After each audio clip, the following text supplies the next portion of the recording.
mengenai trending dan isu terkait kejadian musibah banjir dan pemakaran laut. Menurut pandangan pribadi. Assalamualaikum warahmatullahi wabarakatuh.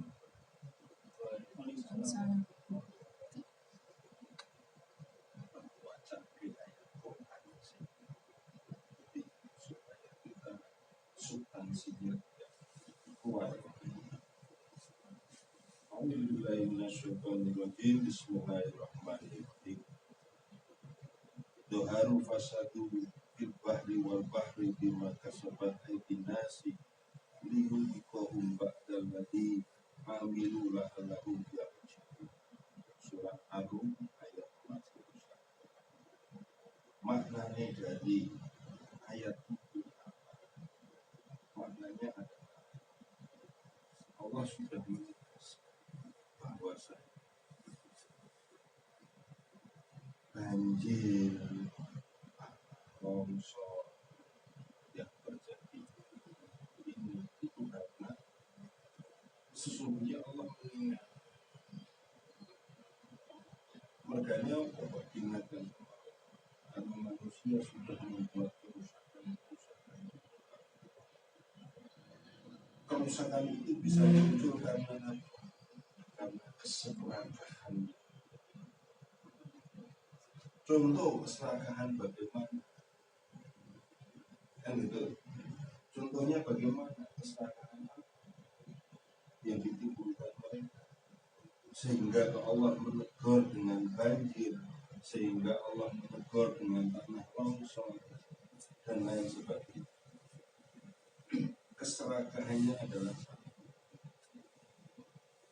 apa itu? Sudah jelas. Ini adalah laut.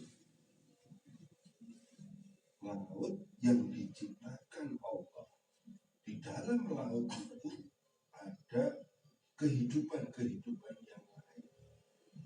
Ada hewan, ikan, plankton, terumbu karang, dan lain sebagainya. Ditambah lagi ada hutan mangrove. Di hutan mangrove itu untuk habitat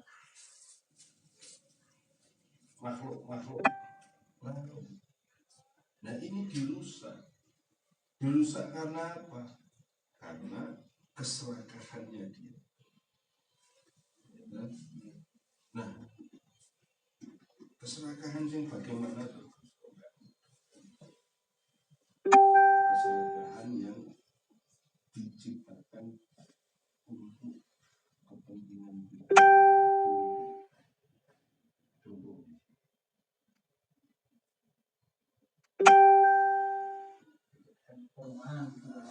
ini ada pulau.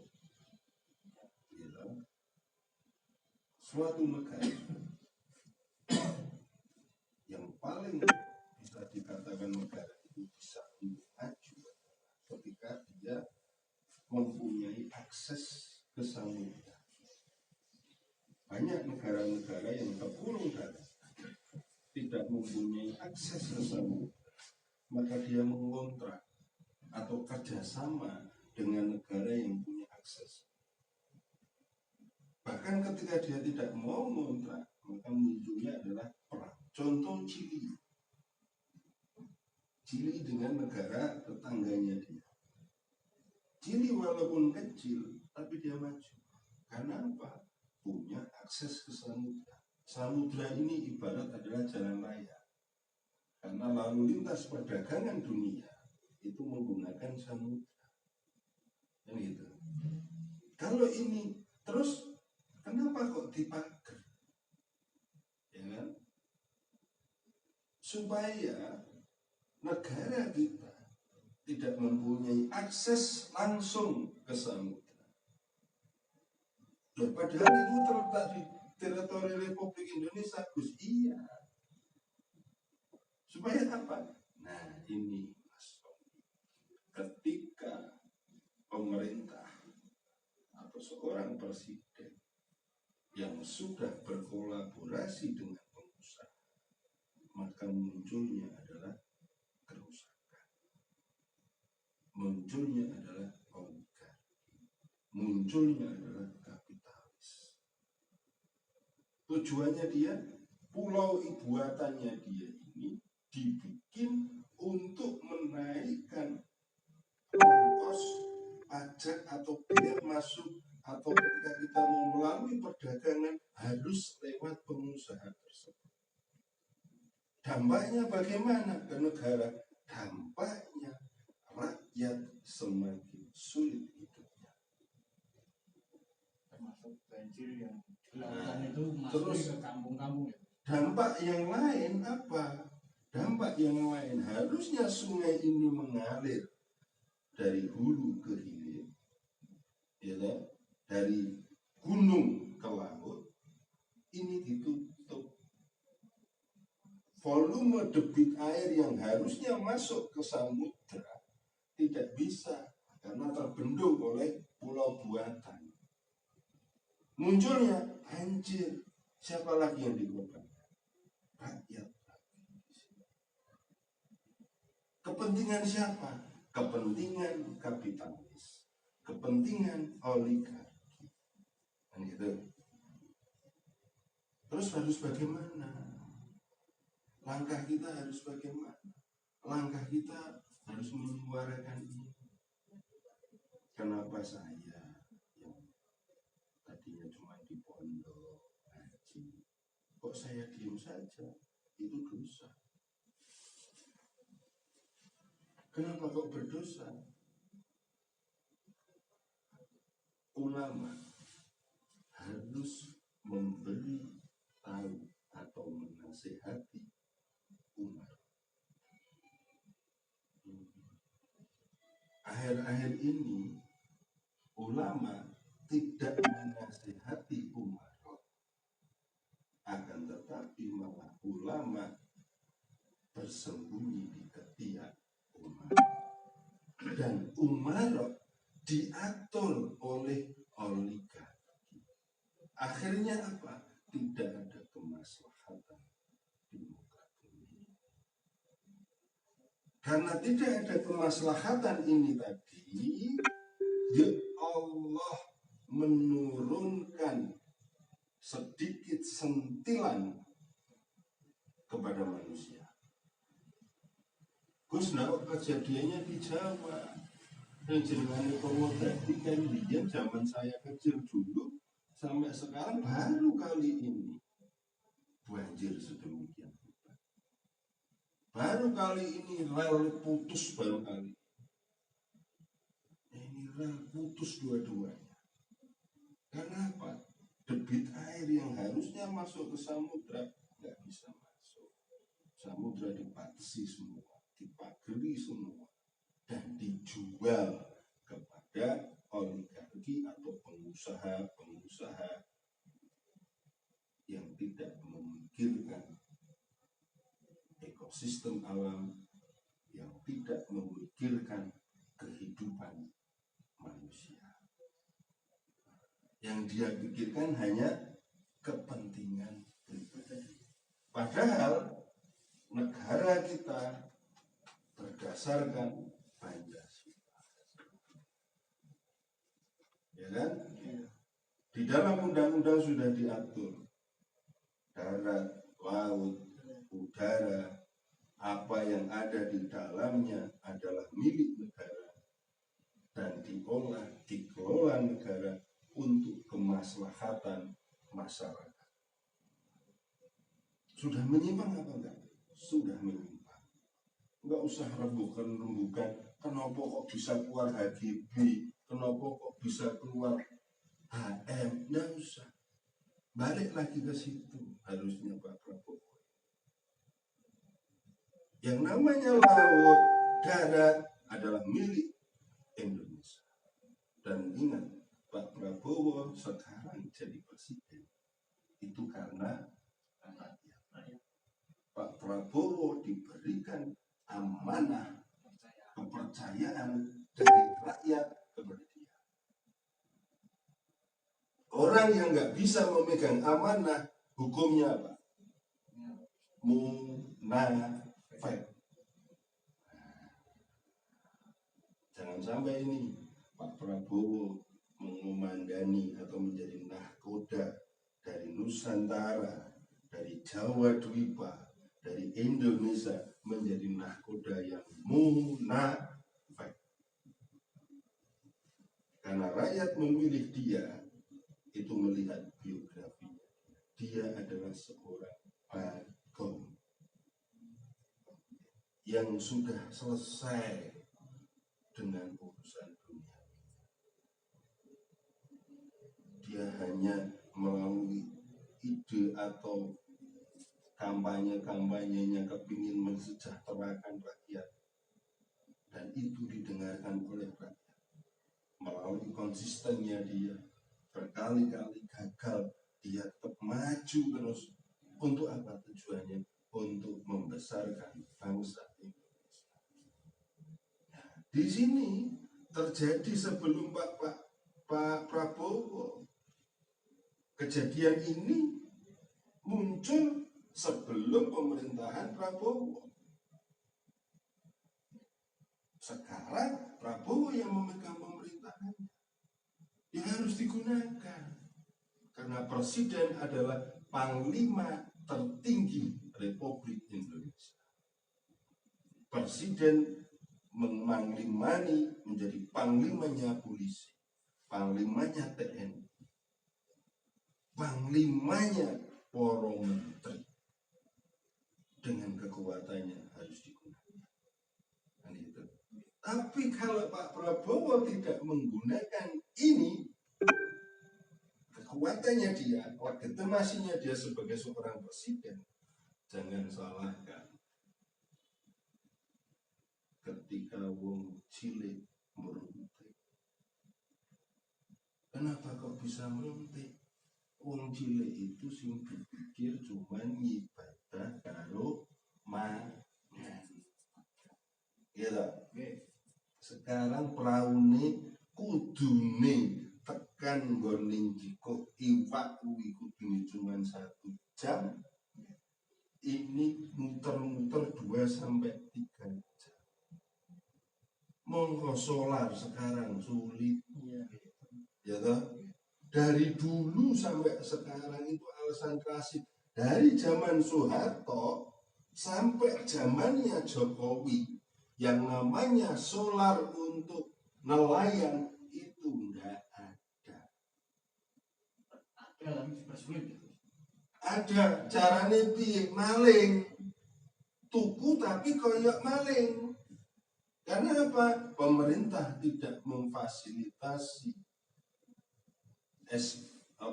pom bensin laut. Ya ada, itu cuma wacana, itu cuma kamuflase, itu cuma lip sync saja untuk ketika dia mau menjabat. Nyatanya apa? Nelayan kepingin golek solar dadak nganggo ngangsu. Konangan lain ngangsu dicekel polisi. Dikira penimbun, padahal tinggal golek iwak. Dari harga standar yang ada di pom bensin itu 10.000, nelayan belinya 14.000, bahkan lebih. Kalau oligarki duit 5.000, 6.000 rak kroso mas. Tapi nek wong cilik gumangan kangelan. Ya toh? Nah ini kok digawe angel. Jangan salahkan nanti ketika Indonesia atau di pemerintahannya Mas Prabowo ini, kalau tidak segera diatasi kejadian-kejadian yang nggak benar, terulang lagi ya. Bisa Indonesia bisa disuya. Tahun 98 Ya, betapa kuatnya Pak Soeharto. 32 tahun. Ya toh? Tapi karena rakyat yang bergerak, nggak ada yang bisa mengundur. Ya kan? Jangan tabrakkan rakyatmu dengan aparat militer. Karena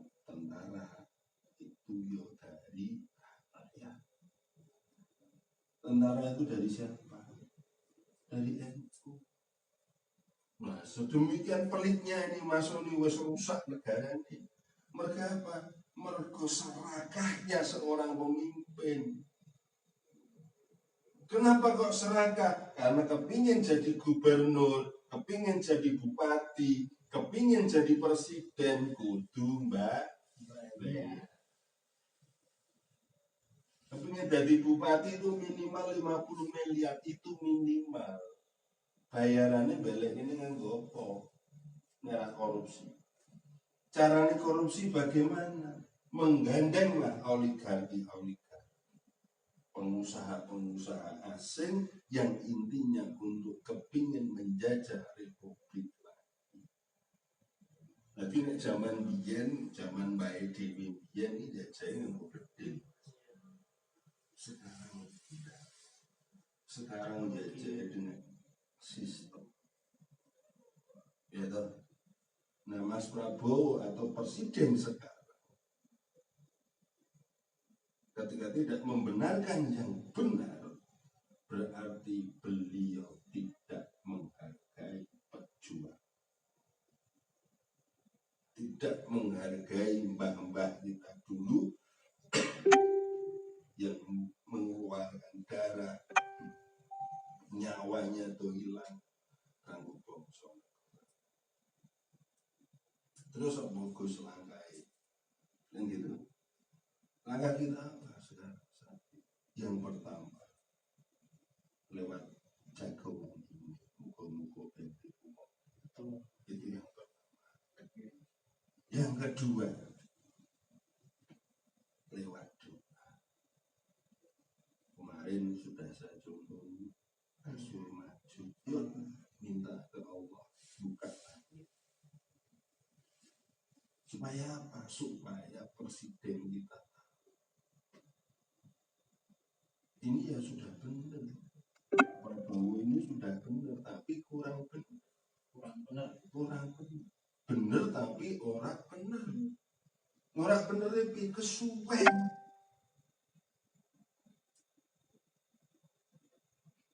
Lebih baik membunuh satu orang daripada merusak satu negara. Lebih baik menghilangkan satu orang daripada republik pecah. Bandingannya gitu Mas. Dan ini cuma sangang wong sipit-sipit kabeh kong ben gitu. Sampai rusak. Kata-kata motivasi buat pemimpin kita Gus. Nah, pemimpin motivasinya jenengan dipilih oleh rakyat. Jenengan jadi pejabat bukan karena 9 orang, tapi jenengan jadi pejabat adalah dari rakyat Indonesia. Yang harus jenengan dengarkan adalah rakyat, bukan 9 orang yang kepingin merusak republik. Ini tak buka lagi.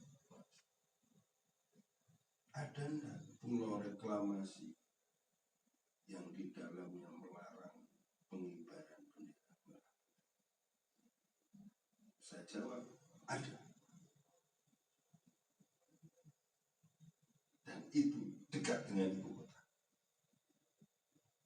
Nggak ada merah putih berkibar 17 Agustus, nggak ada. Yang ada bendera orang lain. Ini negara apa? Mbah-mbah kita mbiyen wis pernah. Masa pemerintah cuma diam saja. Ya, apa menteri-menteri itu rebutan bahas ini dulu pernah ada tanah, sekarang nggak ada tanah, makanya ini diusut ini. Oh rasa kayak diusut. Jelas itu adalah aset negara. Laut itu adalah miliknya negara, miliknya rakyat. Presiden, menteri, tentara itu kacungnya dhewe tak ndaki Mas Gis. Karena kita yang mempunyai negara ini. Nah kakean diusut-usut apane meneh. Wes lah. sampean wis sugih-sugih menjabat. Kita ini cuma kepingin rakyat bisa domangan, apalagi saya. Dan lo wong Islam bisa domangan sudah luar biasa. Ya, timbul ketimpangan gitu. orang mau ketimpangan. Coba sampean ning Jakarta, sebelah gedung tingkat pencakar langit, sebelah nggon kumuh. Apakah ini Indonesia? Apakah ini yang diinginkan para pejuang tadi? Anda. Nah, kenapa kok muncul seperti ini? Ya karena tidak kembali ke marwahnya Republik. Apa marwahnya Republik? Pancasila, Undang-Undang Dasar Negara 1945.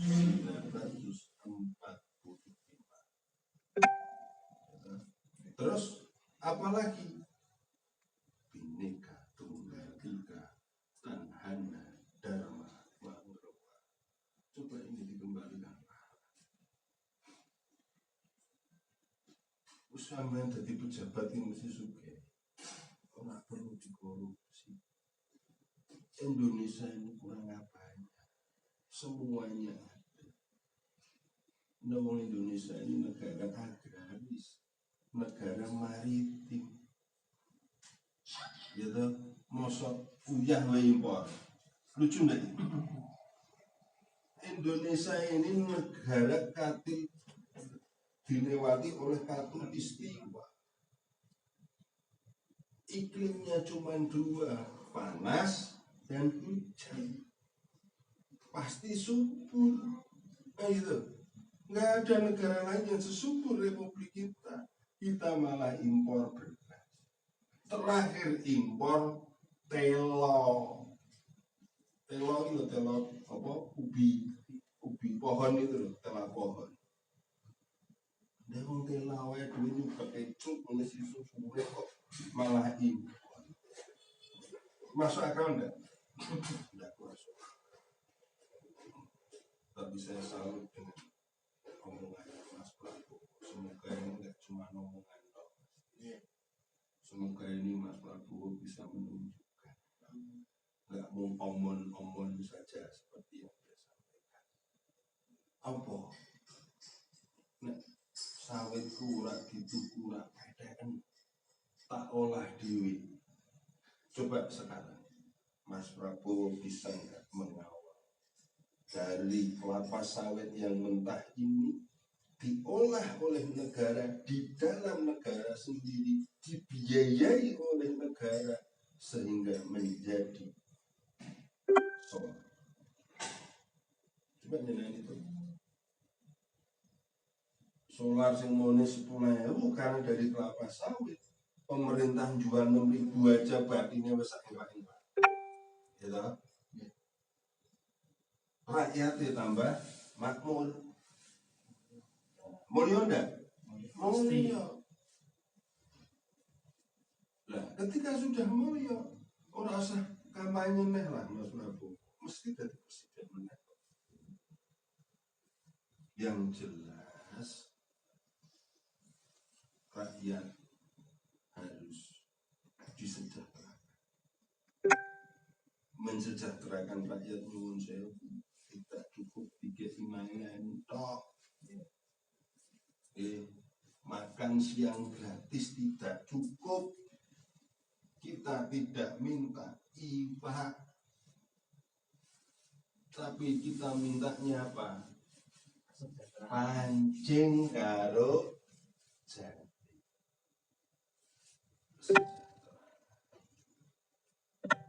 Rakyat dipakani wadok mangsane bangsane kucing.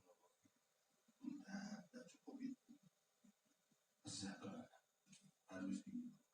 harus dipikirkan dan segera dilaksanakan. Yang kedua, habisi Mas Prabowo duwe KPK, duwe kejaksaan. Itu duwe MA, duwe tentara. Tentara kuwi ana pasukan elite. Mateni wong siji loro rusak negara mosok ndak bisa. Sapu wae. Nah, singkirkan gitu. sekarang gini, Mas Kis, sampean duwe wit pelem ning ngarepan omah. Pelem kuwi ana kemladian. Sampeyan oke apa sampeyan tok? Pasti dipotong. Itulah maksud potong.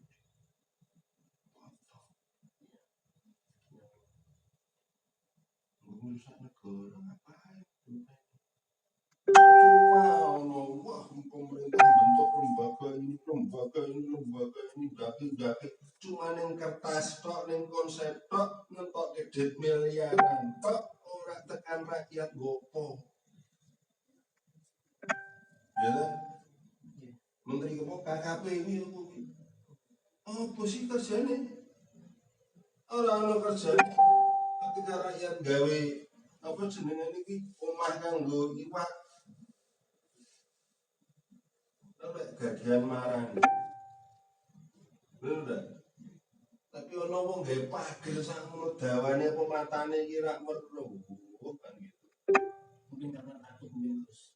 Takutnya Ya mungkin kan ada apa ya di pemerintahan itu biasa seperti itu. Biasanya Dengan pusat dekat. seperti di kelurahan itu pasti takutnya apa nanti kalau dimutasi atau yang lainnya. nah nek saya biar hubung presidennya Bagong sono pewayangan tak andani Bagong kuwi bayangan. Bayangane sapa? Bayangane Semar. Sing jenengane ayang-ayang kuwi ora iso mati. Wani matine bela sing bener. Bela sing ngaten nggih. Iya, terus. Bon, apalagi yang mau ditanyakan? Oke, mungkin itu dulu. Mas Soni, moga-moga malam hari ini didengarkan. Amin. Wabillahi taufiq wal hidayah. Assalamualaikum warahmatullahi wabarakatuh. Waalaikumsalam warahmatullahi wabarakatuh. Merdeka! Ya.